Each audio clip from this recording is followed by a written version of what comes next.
I never, some of my friends would put like Velcro there, something to keep it in place. Sure. I never did that. It just stayed, probably because of some ungodly something or other that had gotten on there, and I just didn't ask questions. Yeah. Because at that point, the less said about shit like that, the better. Sure. Because I was 19 and I didn't have time for questioning, oh, what's that stain? So... Stains are observed and not questioned. Right. Yes. Just like, yep, that's there now. That's there now. You know what else is observed and not questioned? What's that? Hey there, everybody. Welcome back to Pixel. My name is Kevin. With me, as always, is Phil. On today's show, we got a brand new book. Our first venture into the Warhammer. We're going into Games Workshop. We're going right into Games Workshop. Warhammer 40k Fire Warrior. This opens the door because this is an actual adaptation of a Warhammer 40k video game. Yes. But I think now that we've done this, Warhammer 40k is just on the table, we can say, right? We've just fully opened. I honestly thought whenever Space Marine 2 comes out, because they do love doing their tie-ins. They do novel tie-ins for their box sets and shit like that. Right, so I was like, there'll probably be a Space Marine 2 novel tie-in. Little did I know, didn't have to wait that long. Didn't have to wait. We got Fire Warrior right here. Right here. We got, kids are like, Mommy, Daddy, I want the Space Marine 2 novelization. And we're like, we got the Space Marine 2 novelization at home. Yeah, we got 40K at home. We got 40K at home, and that 40K at home is the adaptation of the 2003 video game released by THQ called Warhammer 40k Fire Warrior. So a little bit about that game. While I pull up my notes on that. It came out in 2003 for the PlayStation 2 and Windows. It was developed by Kuju Entertainment and released by THQ. It's a first-person shooter. And unlike almost every other piece of goddamn media that you see for Warhammer 40k, it's you would just be like, oh, it's another shooter from the point of view of a Space Marine, right? Wrong. Yeah. You're playing as the Tau in Warhammer 40k Fire Warrior, which is a nice change of pace. I know it was 2003, but goddamn, it feels like Space Marines and the Imperium is like the default. When it comes to a lot of things. Yes, very much so. Very much so. It's rare enough to get novels around the Tau, let alone a whole goddamn video game. They were in one of the Dawn of War games. But they've never. I think they were trying something here. I think they were like, maybe people will go for them, and we'll make. No, I don't think people went for them. Did they go for it? Did it do well? Well, it didn't.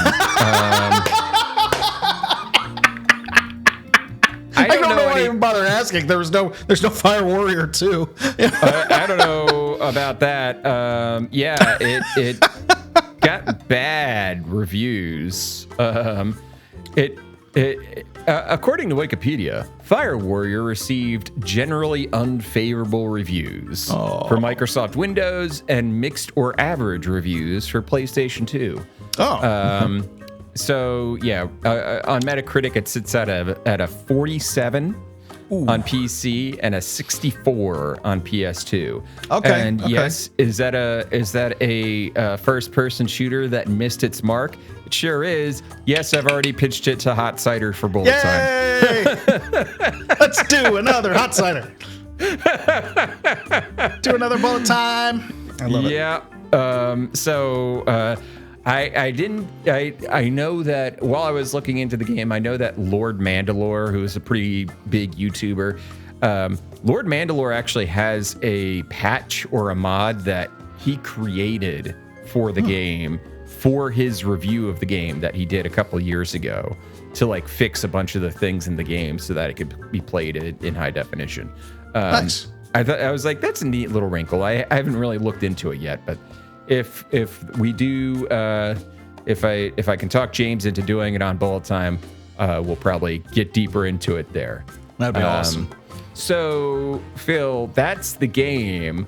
Who wrote this book about the Tau doing things? The Tau doing things. Fire Warrior, the Tau doing things, was written by Simon Spurrier. And this was actually the first Black Library being the Games Workshop literary imprint. This was his first Warhammer-related book that he wrote for Black Library, not the last. He went into this period. I think he did about 4 Black Library books in as many years. Right.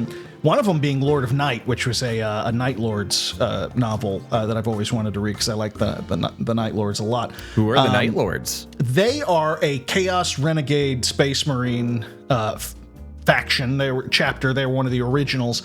They are Batman, the Space Marine chapter, gone fully evil. They use fear as a tactic, as one of their war tactics, and they're all about cruelty and fear, and they're all pale and tragic and goth. So they're they're Batman crossed with the Spanish Inquisition. Pretty much, yes, yeah. There are a lot of surprise Spanish and fear. Fear and surprise. Yeah.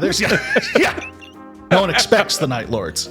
No one expects the Night Lords. No, but no, it just kind of cut off after a few years. And his big thing though is he has written so many comics, and he's written for some really, really well-known franchises. He did a lot of Judge Dredd stuff, which is fucking cool in 2000 AD.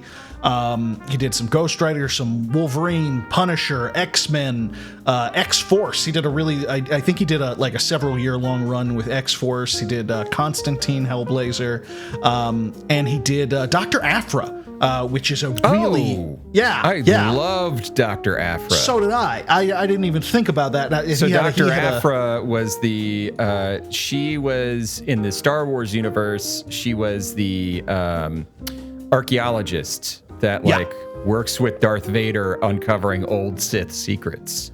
Just fucking excellent. And he did he was the co-writer for about half a year, and then issues 20 through 40 he did solo. So he did a nice long run with Dr. Aphra. So let me see. I think most recently he's working on Uncanny Spider-Man. He's done a lot. Doctor Strange. You think of a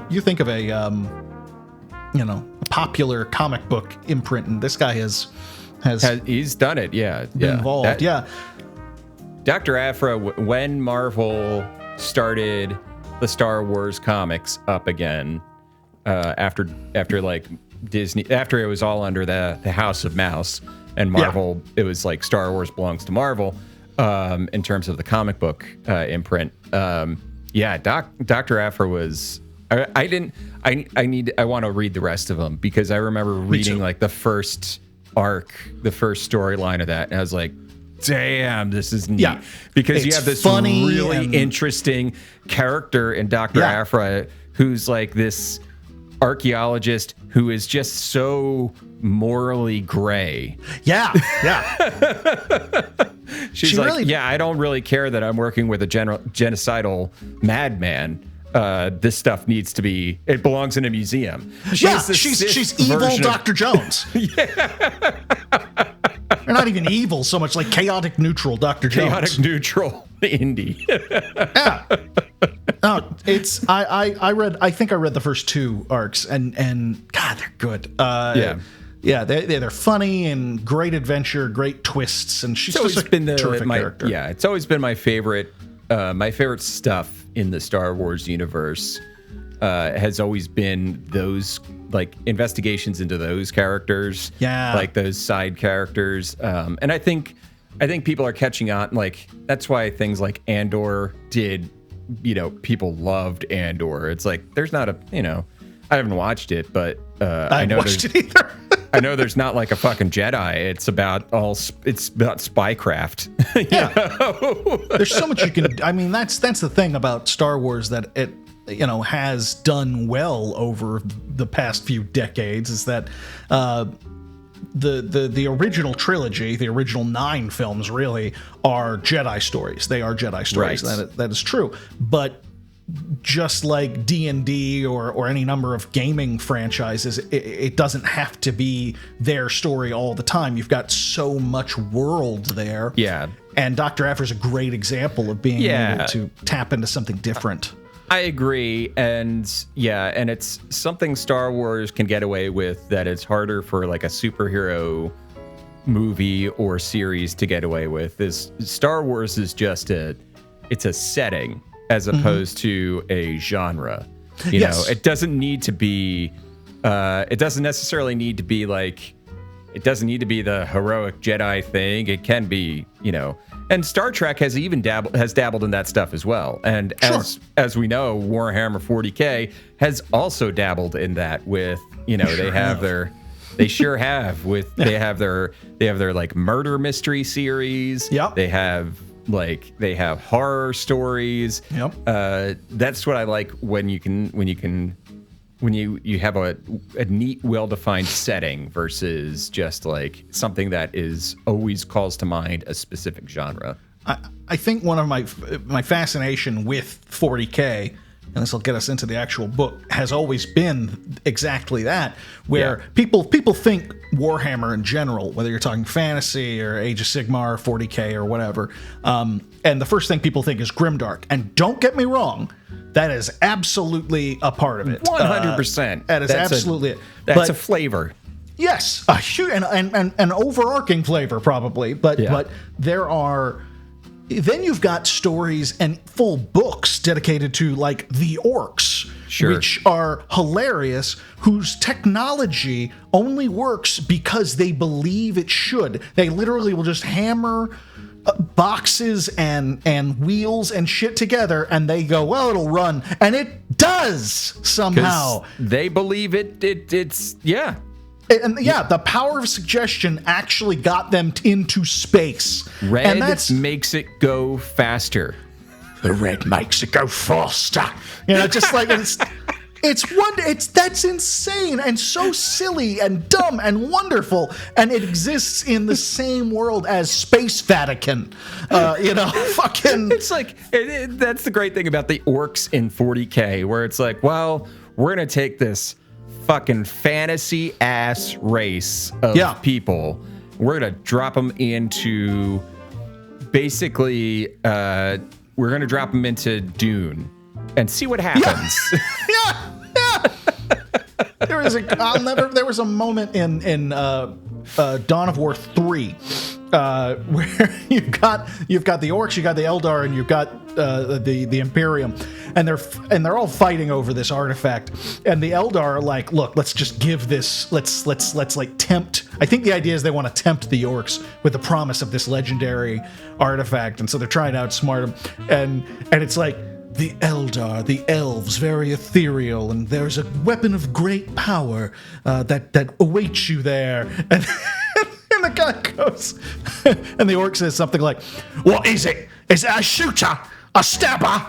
And the Eldar's like, it is a spear. Da-da-da-da. And goes into this long description of this ancient artifact spear of like great unending power, and the orc interrupts and goes, a super pointy stick, I want it. And it's wonderful, and they both exist in the same world, and you can get your super like really serious, like, oh, man's got to do what a man's got to do, and that includes genocide side of 40k. And then you've also got this mold people that like believe that paint makes their cars go faster, because yes, the orcs are mold, they are living fungus. Which feels like a callback to the Tolkien, like Uruk. Uruk-hai, where they're kind of like pulled out of the ground or something like that. Yeah, something like that. Yeah, that makes sense. But I I'm excited that we're finally doing this. I don't know. I don't have a ton of experience with the Tau, and maybe that's a good enough excuse to go with this one. Yeah, I mean, as far as I know, from what I've read so far, they're space communists. They are pretty based, and that's and they're blue, and there's a lot of Japanese coding with them. Sure, you've got the big giant mech suits and stuff. And I never played this game, but I did watch a long play of it just to get into it. Have you watched it? I kind of skimmed through it just to kind of see the points in the book that we're going to talk about. Yeah. The cutscenes, the accents they give the Tau. Oh no, not great. It's a shame, because that's the thing. Like, you look at the Tau and you go, okay, yeah, there's like this samurai, logic to a lot of them, and you see there's like an anime vibe to them. The best thing anyone ever did when I was first getting into 40k, and I asked them what the Tau was all about, and they're like, it's the anime army. Do you like anime? And I said, not really. And they're like, you're fine then. And I was like, and that has always proven true ever since. Like, giant mechs and that's that, Yeah, it's and there's the Maoist kind of commie thing. They're the closest this universe has to like good guys, because they really do want everyone to work together. That's what the vibe I get is, like, they have this belief, this religious belief of the greater good. Yeah. That is basically just communism. And they just want, they're not xenophobic. Well, they are a little bit, especially when it comes to humans, they are. The humans are the Guela. Which, like, that's a nice fake slur right there. It's a good one. It's almost as, I don't suppose you know what the Eldar word for human is. No. It's monkey. They call us monkeys. And the Eldar are the elves. Space elves, Space elves of 40k. That's a good one. Yeah. I tell you what, it's probably a good thing that we live as far away from each other as we do, because if we lived closer, we'd probably be playing 40k a lot. I feel like probably would have gotten into 40k, and I don't think that would have been good for either of our marriages. I don't think we can handle that right now. I don't think that might have to be a retirement thing for us down the line. We'll put that off a little bit. Put it off. But let's put this body in the marsh. Oh, let's do it. What fucking size of dog is that? That's a big fucking dog, man. We start with a prologue. We're in a prologue, and I don't know what's happening. The prologue is in first person, and it seems like a Space Marine is dying. Fun fact: Space Marines have 3 hearts. 2. 2. Okay, 2 hearts. He's trying not to die. And then we jump over. We cut to a Space Marine is in his bunk using some tarot cards to read the future as his ship is hurtling through the warp. And that's the prologue. And I think this ties into basically where we're going to leave off today, because I think the ship is the same one that is going to cause some problems later. Yes. Chapter 1. It starts via flashback from our main character, Shasla Tau Kais. And Sashla is his rank. Tau is the planet he was born on, and Kais is Kais. Kais. K-I-S. I was hearing Kais in my head. Kais, yeah. Kais. So, and Kais is his given name. He's a low-ranking Tau soldier who is also the son of a great Tau general. Now, 2 things. There's a planet called Tau. There is other planets in the Tau Empire. Yeah. He is also just generally a Tau. Mm-hmm. That is the race. Yeah. They're kind of like the Covenant in Halo. Yes. In the sense they like kind of like and if there are actually human Imperium planets that have joined the Tau. Okay. Like they'll take anybody who sees Anyone what they're who doing. wants to be in on the greater good, come aboard. Exactly. I think there are even rules for playing Imperial Guardsmen who are working Tau. with the Tau or something like that. So yeah. Interesting. So he's the son of a great Tau general. Kais remembers being a kid and training, and the training of his regiment being interrupted by a visit from his father, who walks around and is super judgy and glares at him. Yeah. These flashbacks are cut back and forth between Kais getting ready to do his first drop into hostile territory. So think of if you've ever watched Band of Brothers. Basically, they're parachuting. He's in the airborne. Yeah. That's a great way of looking at it. Actually, I hadn't thought about that. That's good. It's they're going over Normandy Beach right now, and they're about to be dropped behind enemy lines. His father is a general, and is like, yeah, you're I guess you're adequate. He's getting ready to do his first drop into hostile territory, and then back in the flashback, Kai's father tells him that anyone can overcome their inadequacies for the greater good, and he gives him a little card with a Tau saying on it. Yeah. I like to imagine as like it feels kind of like a, what do you call it? Like a little tract. A little Christian. There you go. Yeah, he hands him a chick tract, and that's it. Right. It's like, this one's about what happens if you play D&D. Here you go. Yeah. There you go. Enjoy that. This is from your father. This is from your father. This'll have to do in lieu of a physical contact. Yeah, in lieu of actual love, here's this chick tract that somebody handed him on the way here. Yeah, I don't want you throw this away. You throw this away. So in present day, the commander of the unit he's in talks to him about before the drop about his father. And at this point, his father has passed away, and mentions to him, no matter how prepared that Kais thinks he is by the simulations that he's been in, he is not ready for live combat. And it's best to just don't pretend you're ready for live combat. No, but there's literally nothing that will prepare you for live combat, which is interesting. That having read a bit of Warhammer stuff from like the Imperium point of view, the Imperium would be like, fuck you, glory to the Emperor. Yeah. Why aren't you ready to go die for you should be ready to die for the Emperor. What do you mean? Exactly. That's the whole point. You're here to die for the Emperor. You're here to die. Aren't you lucky? Yes. That's absolutely their attitude. Yeah. The commander then mentions that the mission details are that there has been an incident and that they are to engage and destroy, and that's all they're being told. We cut over to another Tau named Kovash, who is a high-ranking member of Tau society. He's being held prisoner somewhere by the Imperium.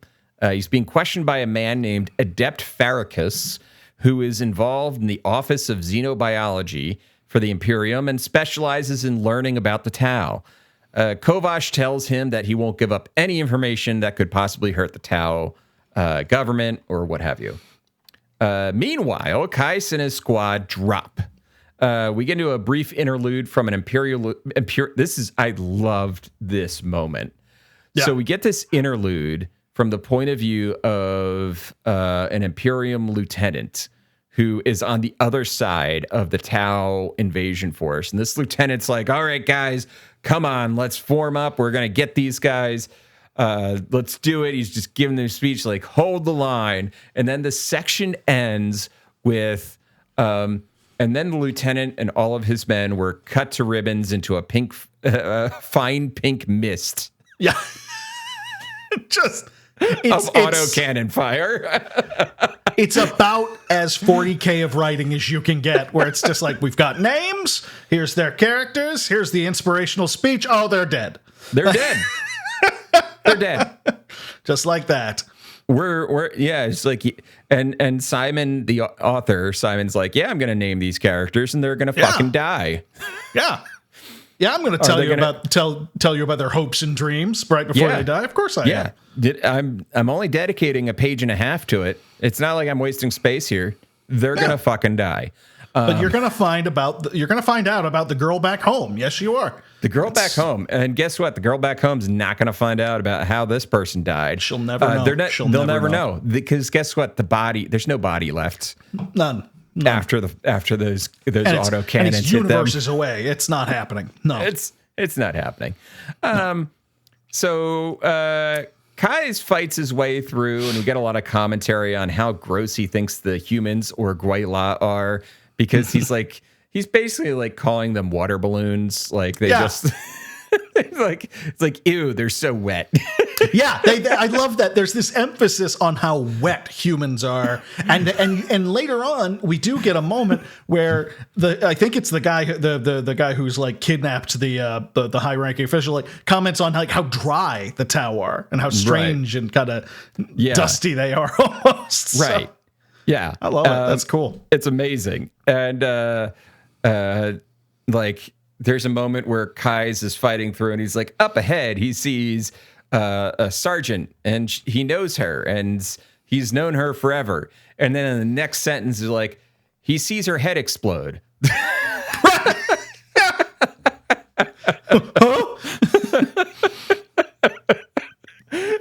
It's like, okay, just not pulling any punches here. No, it's like this is what you signed up for. This is what's happening. This is that that moment from Saving Private Ryan, where it's like the Normandy Beach invasion, specifically where the guy is walking around looking for his arm and he like picks it up. Oh yeah, that's Warhammer 40k stretched over thousands of books. Yeah. It's not enough. It's not enough for your characters to die. You have to die hopelessly. You have to die with little hope. There's nothing is going to get better from your death.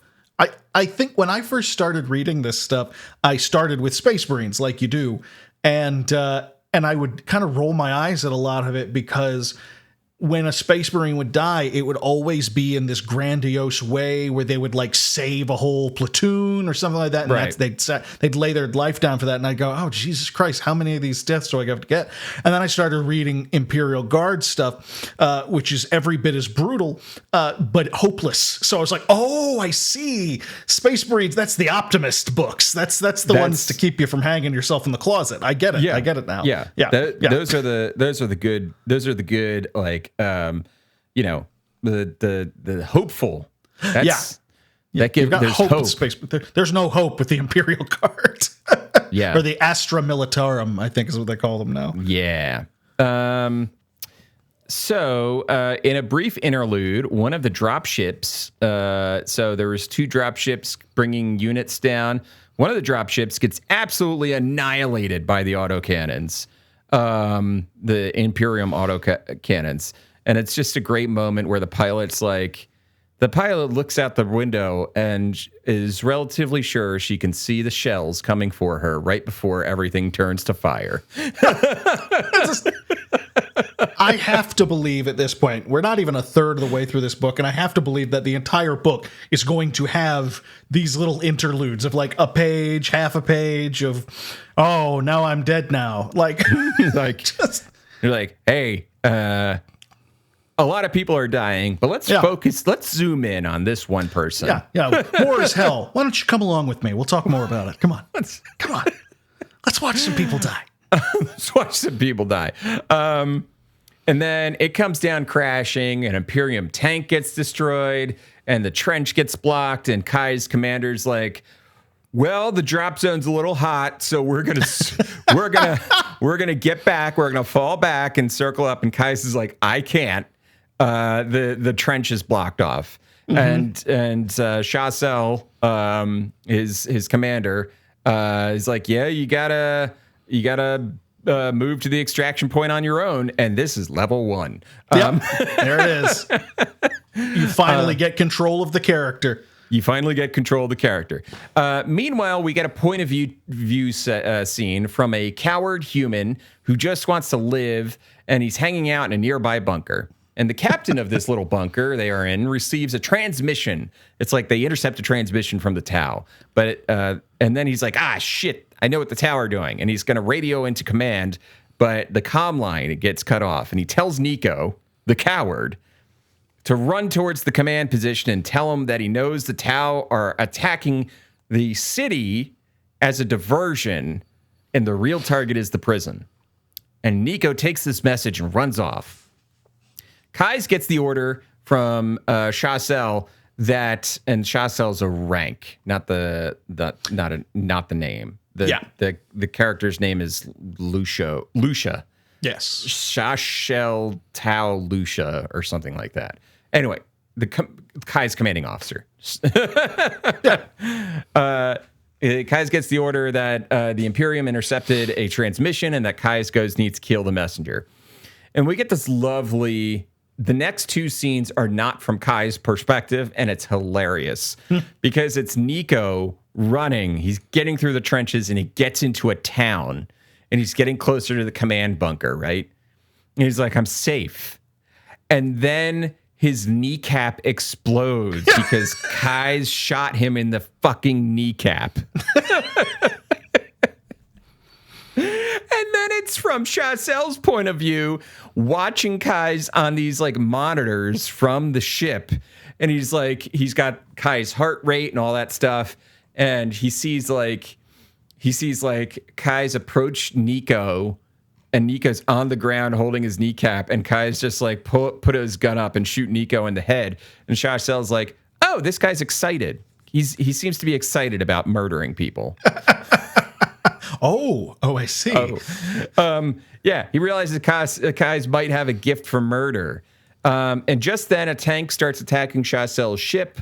Kais then takes over a turret and blows the tank up because he's actually the Michael Jordan of killing things. He sure is. And we find that out in a big goddamn hurry, don't we?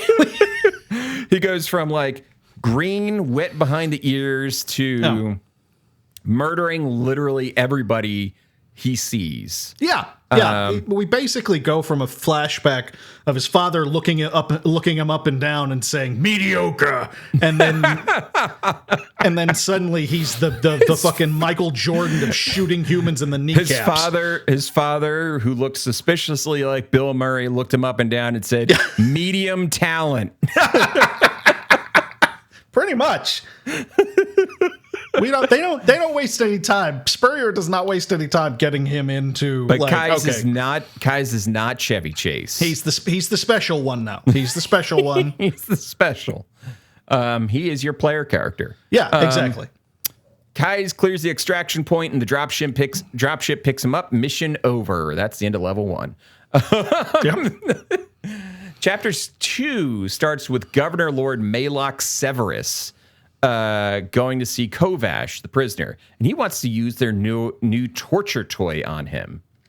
Meanwhile, Lucia, the Chassel, tells the unit how their attack was just a distraction, and that just a single unit is going to be inserted in the prison to get the Aeon out, and that's Kovash. He's an Aeon whatever. There's like a lot of Tau stuff that is not English, and I don't remember it all. Yeah. I have some of it written down, but he's an Aeon, which is an ethereal. At the top level, he's like fourth from the top of... Yeah. They get into like... Yeah, they do actually get into like the ranking a fair amount. What these words mean. Yeah, like the only thing I knew with the Tau is like the cast, named Fire Warriors because... He's from the Fire Cast. They're the Fire Cast, and they're known for war and physical combat and that sort of thing. Air Cast are the pilots and stuff like that. And the Water Cast are the ethereals, and they're diplomats and mental people. And the Earth Cast, I think, are like the menials, like the farmers and shit like that. So I believe, I think that's right. Right. I would be Earth Cast. We don't like to think we'd be a badass like wizard or fire out. Nope, I'd be a fucking pumpkin farmer. I'd be like, you guys going to war? Here you go. Have some pumpkins. Hope you like your rations. You could have some pumpkin pie. Yeah. Well, go kill lots of humans. Nope. Hope you kill lots of humans. Come back. Or you got to come back around summertime. We're going to have that blueberry pie. Can't kill Guila on an empty stomach. Can't kill You'll get a that cramp. Guila. You know, in the fall, we're going to have, you know what's going to happen in the fall? We're going to get apple pie. We're going to have fresh, I want these Tao now. fresh picked apples. It's that, what is it? Is it Tim Heidecker did that character? Or, oh, God, there's this behind the scenes of Tim and Eric where I think it's Tim Heidecker. He's dressed up as like a Southern man, like a big fat Southern man, just talking about pies. It's not even a real sketch. That's the thing. It's not a real sketch. He's backstage and he just started talking about it. Like, well, you gotta, the summer come, you got them blueberry pie. And then the winter, you got that pumpkin. Oh, you gotta get that pumpkin. You gotta get that first pumpkin. That has to be how most Tim and Eric sketches came about. Yeah. Just I don't even know what the real sketch would have ended up being. Right, Because exactly. that's the one that ends up in a fresh apple pie. Nothing like that apple pie. Yeah, And that's become my default Southern gentleman like accent. Is this the accent from that sketch where he's just I had to do an accent for Sam, our friend Sam, over on the channel Afterthoughts. She will just throw a bunch of quotes at me and be like, "Hey, you want to do some voices for me?" And I was like, "Yeah, sure, whatever." And one of them was Mark Twain. Oh, very nice. So I just had to. I was like, "Well, Mark Twain was a Southern gentleman, wasn't he? He had a bit of a Southern voice and get in there." And there's a few recordings of him, but so I the You only mean way to tell me that you didn't do a deep dive of research into Mark Twain's I listened actual to voice? 10 seconds of an old wax cylinder recording of Mark Twain's voice. Okay, that's probably enough. It's probably fine. And because he was from Missouri, wasn't he? I think so, yeah. Yeah. And so, I was like, all right, well, I'm just going to get into that apple pie. And then I read read the quote, and there we go. Yeah. Fuck, where were we? What are we doing? That fresh pumpkin. Pumpkin. You gotta have that pumpkin. So Kais becomes Agent 47 from the Hitman franchise. Yep. He's just gonna world of assassination, baby. Let's go. He is a killing machine. He's a killing machine. And we see a transmission from the Governor Lord Maylock Severus, asking for help from an admiral who is on the way with Space Marines. Kai sneaks his way through the prison and kills a bunch of guards. He gets shot at one point, but he gets over it. He's a tough guy. It's a shoulder wound. It's the action hero. I got shot in the shoulder. I'm fine. I ain't got time to bleed, etc. I got time to bleed. Meanwhile, Lucia is telling his superior that he sent Kais, a measly Shazla, to infiltrate the prison. Shasho, the superior, calms down after being angry that he sent such a lowly Shashla. I still have no idea what we're talking about. To go into the prison, but he's like, fine, all right, well, commence the bombardment anyway. The prison warden, who is another human coward, is hiding out, and he's just keep duck and cover, and he looks out and he sees that the Tau have amassed outside of the prison. Kais kills some more dudes, and then he finds his friend Yol, who he thought was dead, but he's not dead. He was merely taken prisoner. There's a bunch of survivors, and Kais gets Yol to escort them out of the prison from the way he came in. Meanwhile, up in space, Captain Ardius of the Ultramarines debates the merits of sleep while sitting on the Enduring Blade, which is on its way to action. He hates that fucking sleep. hates sleep. He's like, I wish I could get away with it, but the doctor's telling me I need 4 hours, so I guess I'll take it. The Space Marine doctors. Space Marine doctors. Yeah. So then Kais finds a chapel dedicated to the God Emperor, and he's like, this is what they worship? What is wrong with these people? I love this scene because it makes me think of this comic strip I saw once, and it's just a one panel like Far Side style like comic, and it's these two aliens, like standard gray aliens, and they're UFOs in the background that clearly just landed, and they're standing in front of the crucified Jesus Christ, and they're both just slack jawed staring up at him, and the caption says, "You know what? Let's get the fuck out of here." That's a good one. Yeah, they're like, you know what?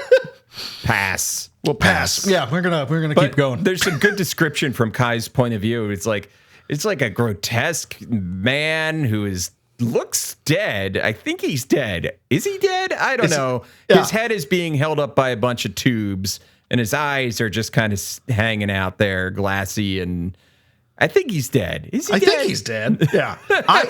I love this so much because it's such a great opportunity that you don't see, because you're right. You know, the Imperium of Man is usually 95% of the time our main characters in what we're looking at in Warhammer, and it's one of those rare opportunities that we get to see what humanity looks like from another side. Yeah. And I had this huge epiphany where the Tau looking at humanity, it's like that's the way that humans look at orcs. Right. They're just like, oh, these fucking barbaric, like, look at their disgusting architecture. Look at how, like, there's no grace to it. They're just brutal, nasty characters. Yeah. And the Tau, meanwhile, are like, they worship a dead guy on a throne who's just has feeding tubes. What the fuck? Yeah, it's fantastic. It's such a great way of going, oh yeah, like that. It probably looks really messy. And from what I understand on brief research, the Tau are like one of the newest additions to 40k. Yeah, they're one of the youngest races in the game and in the universe in general. Got it. Yeah, they're like the Eldar, like the oldest, and the Tau are, I think, probably the youngest. Yeah. Got it. Interesting. Yeah. That's fascinating. It's such a cool way of seeing, because, you know, if you enjoy this franchise enough, you just kind of naturally, as a point of practice, just mutter "for the Emperor" under your breath all the time, and forget about the proto-fascists that are our main characters almost all the time. Yep. And you see it from the point of view of they still get their brutality on, but a somewhat, let's say, more civilized civilization. Probably, yeah. Relatively the most civilized civilization in the greater 40k conflict. You know. Yeah. I'd say they and the Eldar are probably the one, and the Eldar are skirted out because they're egomaniacs and fully arrogant about things. They're fucking assholes. Yeah, they're assholes. And so I loved this part so much because it was such a great perspective, which you almost never get in this world. Yeah. That's amazing. Kai's is like, all right, weird person to worship, and moves on. Meanwhile, Farrakis has Corso strapped into the pain machine from Princess Bride. Sure does. What's hilarious is that the way it's described in the book, it does not match the way it's described, like shown in the game at all. Mm-hmm. I feel like in the game, he's like lifted up into the air on like he's being held by electricity or whatever. I don't think it wasn't like that in the book. It didn't seem like. In the book, it was far more kind of. Like, he was just like had straps on him. Yeah, it was a little more physical and brutal in the book. I think they were trying to emphasize. He's trying to emphasize what he had been about, like this is a brutal people, and yeah. So yeah, it's that Princess Bride scene basically. Pretty much. Governor Severus doesn't want him asked any questions, though. He just wants Corso made more pliable. Farrakis switches the device on, and then Kai shows up and kills a bunch of people, including Farrakis, by shooting him in the head. And we get all of that from Farrakis's point of view, including his own death. in which right before he dies, he tries to figure out the trajectory that his brain and skull is going to fly in when he gets shot. And wouldn't you know it, he guessed right. He guessed right. It's such a Mechanicus thing, because he's a Mechanicus character, so he's like obsessed with, well, mechanics. It's all science and robotics and technology. So I thought it was very appropriate and morbid and beautiful. I quite liked that. Yes. Severus escapes to the shuttle bay and has his sergeant send one of his men in to secure the prisoner. SpaghettiOs, it's a space marine. Huh? No way. And Kais is outmanned and outgunned because it's a space marine. Right. What are you supposed to do? And I love in the book, he's like, he's as tall as he is wide. Yeah. Space marine. Yeah, they describe him as basically a living tank. It's fantastic. Yeah. Until Corso, the ethereal Aeon, stares at Kais and makes him really believe in the power of being part of the greater good. Mm-hmm. Kais then John Wicks over to a plasma pistol that's on the ground and shoots the space marine in the face. Yeah. Just right in the face. Yeah. Blows his head right off. It's dead. He headshots a space marine and kills him. I thought that was the point of the space marine's armor, that wasn't doable. But I guess with proximity definitely, and plasma, I guess. Plasma will do it. Plasma will fuck anybody up. So it's a nice, especially when you watch in the game where he's just another boss that you've got to soften up. Yeah, with you just got to roll. You just got to strafe around him until you can kill him. Right in the game. But yeah, plasma gun will kill a space marine good and dead. Right in the fucking face. But that is basically a level 1 character taking out like a level 10 character at least. So yes, the scale is a little wow. Yeah, the level 1 character found a scroll of power word kill. Right. And pretty much. Yeah. and used it, and it worked because for some reason the space marine had like tripped earlier and was under 100 HP from falling down a set of stairs. Right. So power word kill just killed him outright, and he won. And he didn't think much about it at the time, but he didn't know that the kid had that scroll. Didn't know that the kid had that scroll. He just didn't know. And it's shit happens. Yeah. When you roll the dice. Gotta just roll up a new character. He'll be fine. Roll up a new character, Space Marine. You'll be fine. Maybe a bard this time. Yeah, have fun with it.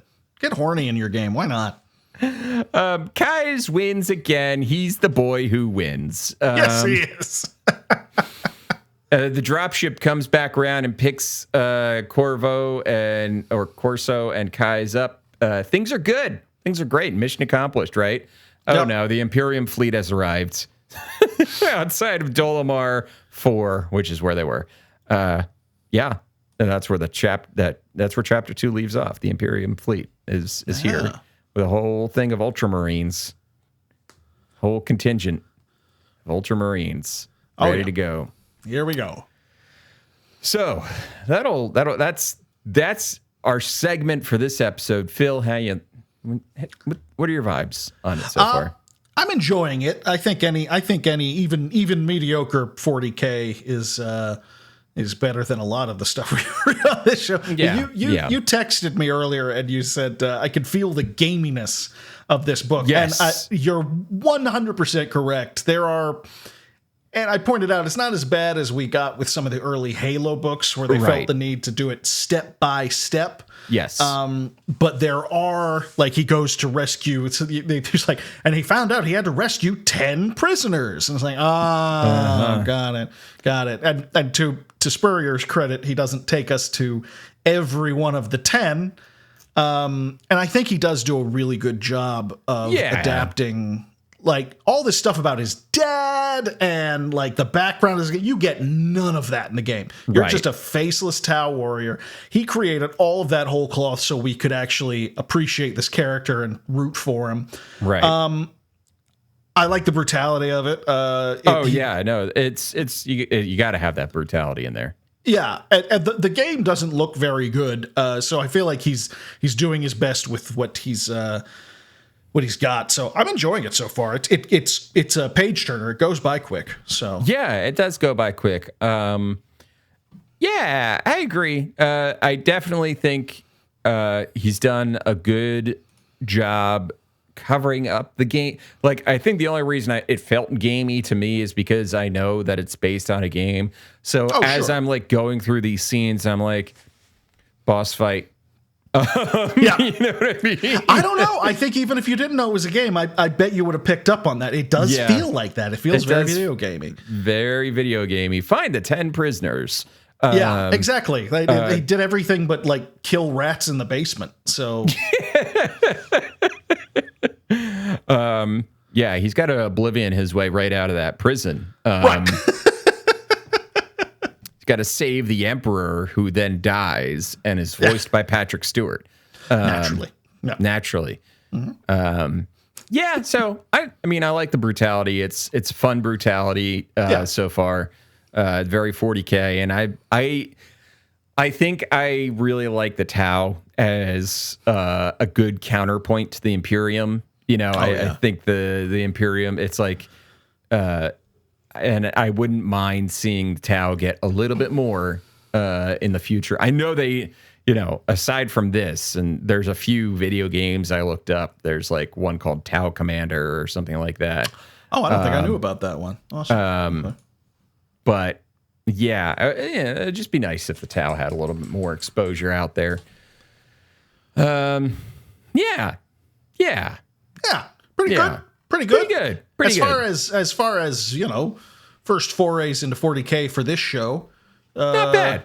Not bad at all. And it's a very light 40k.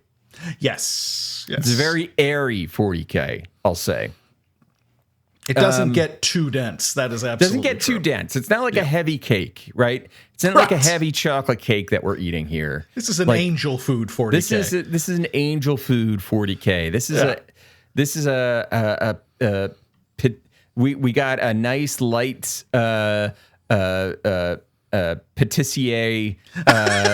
like we're it's French. It's going down light. Lots of puff pastry. Lots of puff pastry. Yeah. It's the homemade Pop-Tart of 40K. Ooh, I know you just did that recently, so. Oh, we had a good time. All of my social media is dedicated to the food I'm eating, basically. All right. Well, with that being said, Phil, I have to ask you. What are you playing? Oh, I'm glad you asked. I finished a couple of games since we spoke last. Nice. One of them was me getting into the spooky season, which we are now yes, in. I know you love a good spooky season. Absolutely, and we all love playing horror games. Some of us like playing them year round, but they're particularly good when it hits October or something. But a game that I keep coming back to anytime Halloween comes around is Costume Quest. And I think I've recommended this game to you and your kid. Yes. In fact, maybe on the show. But for those of you who don't know, Costume Quest is this really fun, cute Double Fine game where you play one of a pair of siblings, and the other one gets stolen away. It's Halloween. You're about to go out trick-or-treating, and your twin gets stolen away by these goblins that are trying to steal all the town's candy because they're obsessed with candy, and it's something to do with this dark magic that they're trying to They're trying to resurrect this evil god or something like that. And you've got it's a RPG, and you go around and you collect costumes and pieces of costumes, and the combat system is really wonderful because, for example, you've got this robot costume, which is clearly made out of painted cardboard boxes, and you got roller skates and stuff, and they help you jump ramps and everything out of combat. But when you go into combat, these weird little goblins, and you in your weird little robot suit become kaiju, and you are an actual awesome. mech suit robot who fires missiles. It's all That's about hilarious. imagination. It's love that. really cute, and it's very funny. And Double Fine, I think, did it, and it's. God, it's like 11 years old now, and I've beaten it several times, and it's just fun and cute, and it's truly a Halloween game because it's all taking place on Halloween. Everything, it's a very Halloween Town kind of a vibe to it, where it's cute, it's fun, it's funny, but it doesn't go into anything too heavy or dark or anything like that. And sometimes sometimes you need that, especially if you're like us, people who play horror games not just as a treat in the fall, but basically as a career. So that's one, and I can't recommend it enough. I think anybody who wants something just a little different from your Amnesias and your any of those old Outlasts and shit like that.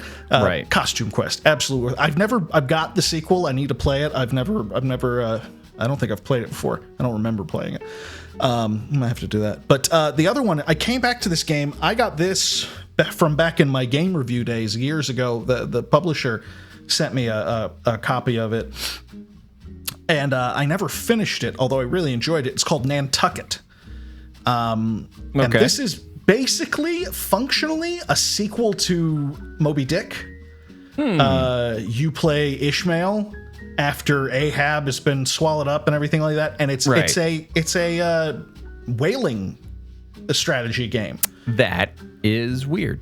It's really weird. It's really weird, and there are the different ports, and you've got to you go whaling. That's your main source of income. You literally are out there like throwing harpoons at different kinds of whales and bringing their oil and blubber home to sell in Nantucket. And you do feel a little bad about that sometimes, but they will knock the shit out of you. So you get over it pretty quick. They're whales, yeah, they'll fuck you up. And along the way, you've got these different quests and stuff. So it's if you liked Sid Meier's Pirates, you might really enjoy this. It's pretty brutal because, and I'm going to tell people now, if you play this game, a heads up, it automatically has you in tutorial mode to start with, and the only thing about tutorial mode is that it's a little easier and you don't get the achievements, and you will play under tutorial mode for forever and wonder, why am I not getting the achievements? Why am I not progressing in certain ways? And it's because you start out that way, and so you have to, in character creation, change it to Sea Dog, which is the only other option, and that is basically playing it XCOM on hardcore mode. When you die, it's over and you have to start over again. And it's and I cheated a lot, where it was like I would just like alt tab and like close the thing and reload it when I got back in, just to because I hate that shit. I don't see why it's necessary. But it is a really good game, and they have some DLC for it now that I'm thinking about getting back to trying it again. But it's something between the nautical theme, which we all know I always love, and the strategy element to it. The soundtrack's great. You get some good sea shanties, kind of like Assassin's Creed 4 style. Oh, nice. Yeah. It's a lot of fun. It might have been a board game. It plays like a board game. I was just looking at pictures of it, and it was like, this looks board game. This is very board game core right here. Yeah, and it's also one of those games that when you start out, it's pretty hard. But when you get ahead of steam on you and you get a few levels under your belt and you get some rhythm to it, holy shit, do you feel like a badass? And it's super fun. And I really like. I'm gonna look up the team that did it, because I really, again, they gave me a copy of this when it came out, which I think was in this is 2018. So Picaresque. And I really enjoyed this, and I did review them on my channel and everything like that. That's just another thing where it's like, I gotta give them another heads up, because this is a great game. Ooh, there's a $3 DLC which adds 30 minutes of new sea shanties to your soundtrack. Ooh, that's totally worth it. That's totally worth it. Oh, and their other DLCs got challenge modes and a new map. You get to go out to the east. Oh shit. Okay, that's going on the wish list. Okay. But yeah, I finished that one, and it's the story's really weird. Again, it's a sequel to Moby Dick, and it's very strange. Yeah.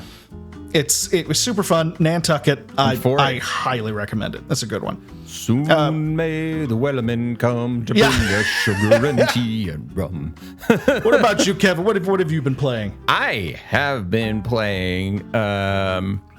So I have been playing Starfield. Okay. And I'm like 30 hours into Starfield. I think I'm well past halfway on the main quest. Okay. On that, I think I'm pretty far into the main quest on that. But I took a pause on Starfield because somebody was telling me, so Lies of P, somebody was like, how it's originally I thought it was just going to be the Bloodborne we have at home. Right. But it's actually better than that. I was going to say, I've got it on good authority that if you like a Souls-like game, that is actually very solid. It's pretty good. Yeah. I hate to say it's pretty good. It's not like it's probably the one of the best non-From Software Souls-likes that I've played. Wow. Which, I mean, I'll be clear, there's like the From Software Souls-likes, and then there's a nice air wall, and then there's the rest of them. Yeah. Let me be clear about that. It's one of a few of the things, like, it's super linear, and I know one of the things I like about the From games is that usually there's multiple directions that you can kind of go in at once. You don't have to usually follow the same path all the time. That's one of the things that I'm like, on. Maybe it changes later in the game as you go through it, but right now it feels a little bit linear. And the other thing is it's closer to Bloodborne than any of the other Souls games. Okay. Actually, it's closer to Sekiro. Because explain that. I don't know what the hell that means. Bloodborne had no blocking. You can only dodge, right? You could either dodge, or the parry was using your offhand. You'd like the pistol in your offhand, right? To parry someone. Sekiro has blocking, but with your sword. There's no shields, so you can block with your sword and attack with your sword. This does blocking with the sword, much like Sekiro, and a part of it is like trying to get staggers on the enemy, which is very Sekiro based. So I'd say it's probably a little bit. It's like a cross between Bloodborne and Sekiro in terms of some of the From elements. Okay. The story is fine. It's nonsense. It's whatever. It's just like one of those stories that feels like it should be. It's like it definitely doesn't have the weight that I like in the From games, where it's. But basically, the simple explanation is you're playing as Pinocchio, right? It's post him turning into a real boy. Sort of, I guess. I don't know. And then there is this magical stuff called ergo that you can use to power puppets, right? And in this case, puppets are just a stand-in for robots. The story is basically iRobot. The puppets went into a frenzy and started killing everybody. But not only that, to put a hat on a hat, there's also a plague that's going around that's like mutating people. Okay. So there's monsters and there's frenzied puppets together. Interesting. Okay. And it's like, I like both of those elements. They're fine. I was just like, do we need both? Or That's a fair question. like, I think you could have just gotten away with the evil puppets and been fine. But you know what? I'm not going to argue. Bring on the mutants, you know? You're trying to be like FromSoft. You got to have monsters. You got to have monsters. And actually, the boss I'm stuck on right now is honestly one of the coolest monster designs I've seen in one of these games. So yeah, they. All that being said, in terms of just like my personal taste of like, you could have maybe simplified some stuff. They went like full balls to the wall on the designs of some of these, on the puppets, on the monsters. It's pretty cool. Nice.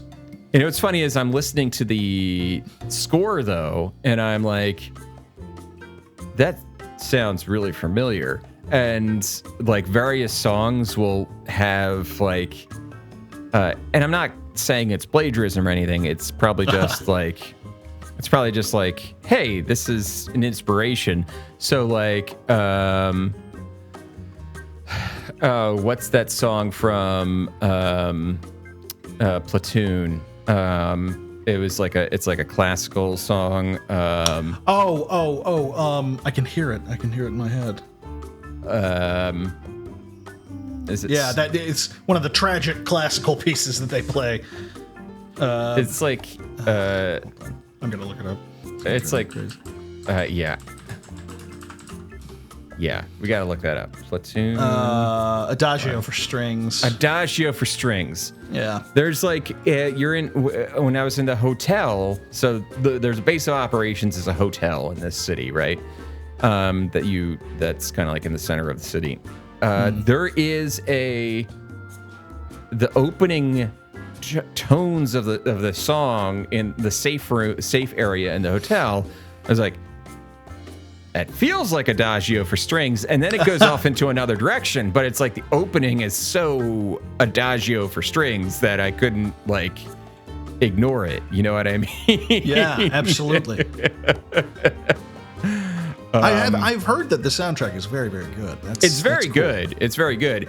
Just like having heard, like, I feel like I've heard enough classical to pick up on the, like, oh, okay, I think I know, what this is based on. You know what I mean? Yeah. Yeah, I get that. Yeah. But Jesus. I accidentally knocked my speaker off the desk. If you're angry, Kevin, we can just take a little break. You're fine. I'm fine. I like the game. This is the Kevin you guys don't get to see at home. This is the rage Kevin. He's the real rage. Kevin. Angry guy. Angry, just guy. an angry man. I'm sure you could tell all the time. Yeah. No, despite all my complaints, my numerous complaints about Lies of P, it's very good. Those are just all the things that I don't like about it, basically. I mean, it's kind of like the second Blasphemous game, where it's just like, because you're enjoying it as much as you are, there's gonna be, I find that I do complain more about games that I'm enjoying, yes, than ones that I don't. So yeah, I feel that. Yes, I agree with that. Yes. The other game I've been playing is Void Stranger. Okay. I don't know how to describe it other than it's a black and white Sokoban game, puzzle game with weird stuff going on. Like every 20 levels or so, we get cutscenes and like hints of another game within the game. Oh, this is some Game Boy shit. Oh, yeah. I don't know how to talk about Void Stranger really without spoiling, or it's just weird. There's a lot of weird stuff. It kind of like keeps pulling me deeper. Okay. But I'm sure someday I'll be able to fully describe what the fuck is actually happening in this weird game. Because it's just a puzzle game. It's just a puzzle game, right? Mm-hmm. On the surface, that looks like a Game Boy game. Is it? I don't know. Anyway. This looks very interesting. This might be worth it. This might be worth a whirl. But yeah, so that's what I've been playing. Nice. And that'll do it for tonight's episode. Hell yeah. Hell yeah. Before we go,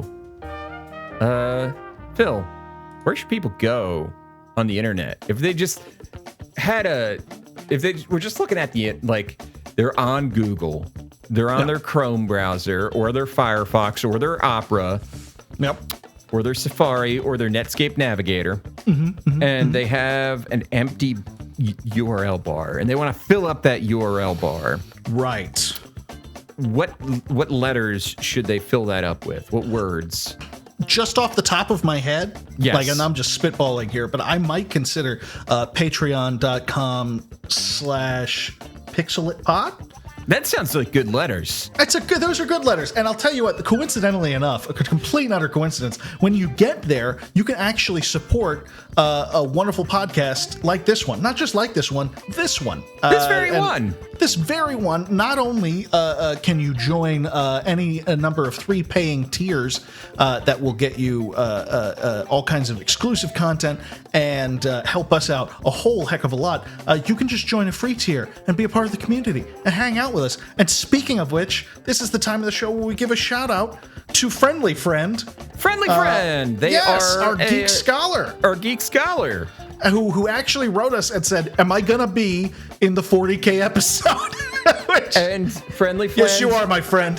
My friend, Friendly Friend, you are in the Warhammer 40k episode. There you Making go. History. Making history.